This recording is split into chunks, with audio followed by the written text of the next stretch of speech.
뉴스야 시작합니다. 정치부 권은영 기자 나와 있습니다. 첫 번째 물음표 볼까요?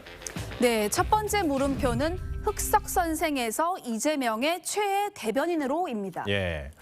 흑석 선생은 민주당 김의겸 대변인 별명 아닙니까? 네, 김 의원이 청와대 대변인이었던 2018년 7월 이 재개발 예정지였던 흑석동 상가 건물을 25억 7천만 원에 산 사실이 뒤늦게 알려지면서 붙은 별명입니다. 관테크 업무상 비밀 이용 의혹이 제기됐고 김 의원은 대변인에 선임된 지 14개월 만에 사퇴했습니다. 청와대 대변인도 언론계 코드 인사 심히 우려스럽습니다. 네. 국회에 입성할 때도 논란이었죠. 네, 김 의원은 지난 총선을 4개월여 앞둔 2019년 12월 군산에 출마하겠다면서 민주당에 복당을 신청했습니다. 이 부동산 투기 논란이 된 이 흑석동 상가는 처분했다라고 했는데 8억 8천만 원의 시세 차익이 논란이 되자 차익을 기부하겠다고 했습니다. 예. 그때도 결국 공천을 못 받았죠. 네, 결국 부동산 문제가 발목을 잡은 것으로 보이는데요. 2020년 3월 열린민주당의 비례대표 4번으로 재도전했지만 탈락을 했고요. 그러다 김진애 당시 의원이 서울시장에 출마해서 비례의원직을 승계하게 된 거죠.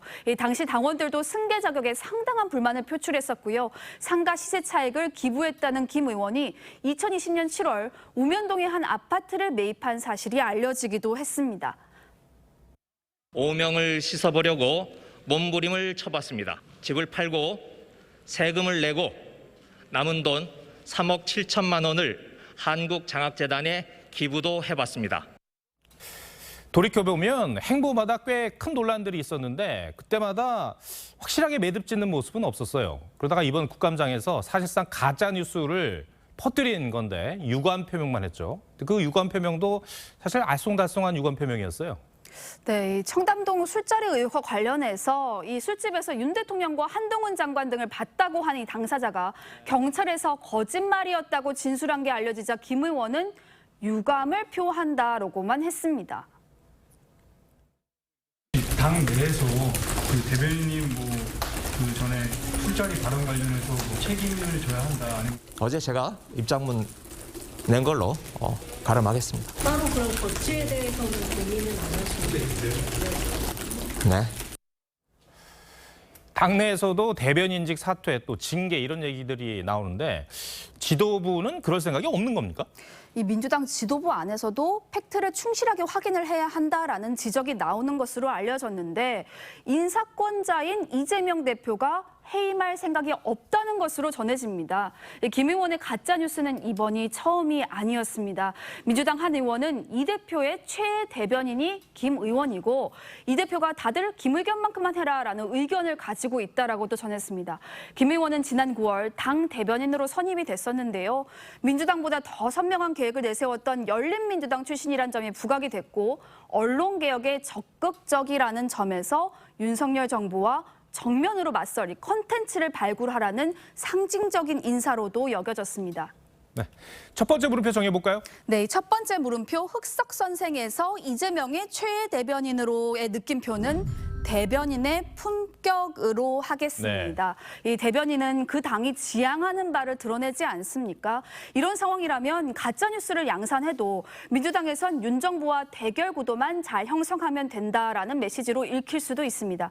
민주당의 품격을 위해서라도 이번 가짜뉴스 양산에 결자 해지의 자세가 필요해 보입니다. 네. 두 번째 물음표는 뭡니까? 네, 두 번째 물음표는 검찰 전방위 수사의 불똥 송영길에게입니다. 예. 민주당이 지금 이재명 대표의 사법 리스크 대응에 정신이 없는데 송영길 전 대표가 등장하네요. 네, 검찰이 이재명 당대표 최측근 수사뿐 아니라 이정근 전 사무부총장 뇌물수수 의혹도 속도를 내고 있기 때문입니다. 사업가 박모 씨에게 금품을 수수한 혐의를 받고 있는 이 씨의 공소장에 문재인 정부 당시 유력 인사들이 10명 이상 나오는데요. 여기에 송 전 대표도 포함된 것으로 전해집니다. 예. 그러니까 친문 게이트로 커질 조짐도 보이는 건데 여기에 송영길 전 대표의 책임론이 부각된다는 그런 말이죠. 이 민주당 복수의 민주당 중진 의원들은 이 송영길 대표가 평판도 좋지 않던 이정근 사무부총장의 임명을 억지로 강행했다면서 당을 뒤집어 놓은 책임을 져야 한다라고 목소리를 높였습니다. 이정근 전 사무부총장은 방송 작가 출신으로 2016년 총선과 18년 지방선거에서 낙선한 뒤에 송 대표 민주당이었던 2021년 6월부터 사무부총장을 지냈습니다. 이정근 후보 지원을 부탁드리겠습니다. 비슷한 시기에 이 씨는 사업가 박 씨에게 친문 인사들과의 친분을 과시하면서 청탁을 벌인 혐의를 받고 있습니다. 네.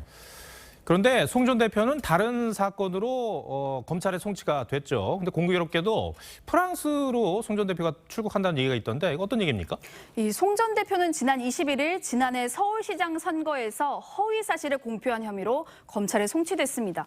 그리고 같은 날 자신의 페이스북에 파리 그랑제콜의 방문 교수로 약 7개월 동안 머물 계획이라고 밝혔습니다. 네. 출국은 가능한 겁니까? 이 검찰 수사가 확대될 것이라는 이 전망의 일각에선 송 전 대표의 출국 금지도 예상하고 있습니다. 다만 송 전 대표는 이정근 리스크 책임론에 사실무근이라는 입장을 밝혔고요. 12월 1일 그대로 출국한다는 계획을 밝혔습니다. 하지만 송 전 대표를 최근 접한 인사들은 논란의 시기에 자신이 당대표였다는 사실에 마음이 무겁다라고 한다면서 원래 임명하기로 했던 사무부총장이 직을 수행하기 어렵게 돼서 계속 자리에 의욕을 보인 이 씨를 앉히게 됐다는 해명을 했다고도 했습니다. 네. 두 번째 물음표도 정리해 볼까요? 네, 두 번째 물음표 검찰 전방위 수사의 불똥 송영길에게의 느낌표는 친문과 친명 단일 대우의 역설로 하겠습니다. 예. 이 검찰의 전방위 수사가 친문 리스크로 비화될 조짐에 이재명 대표의 사법 리스크에 목소리를 낼 것으로 기대했던 친문 세력이 친명과 오히려 단일 대우를 유지하는 상황이 벌어진 건데요. 이 박 씨에게 뇌물을 받은 혐의로 검찰 압수수색을 받은 노웅래 의원에 대해서 당이 소극적 입장을 보이다 검찰 수사 한 주가 지나서야 당 차원에서 야당 탄압이라고 대응을 한 것도 같은 맥락으로 해석할 수 있습니다. 무도한 검찰 수사가 이재명 대표와 그 주변 인사들을 넘어 야당과 전임 정부 전반을 향해 몰아치고 있습니다. 네. 권은영 기자 잘 들었습니다.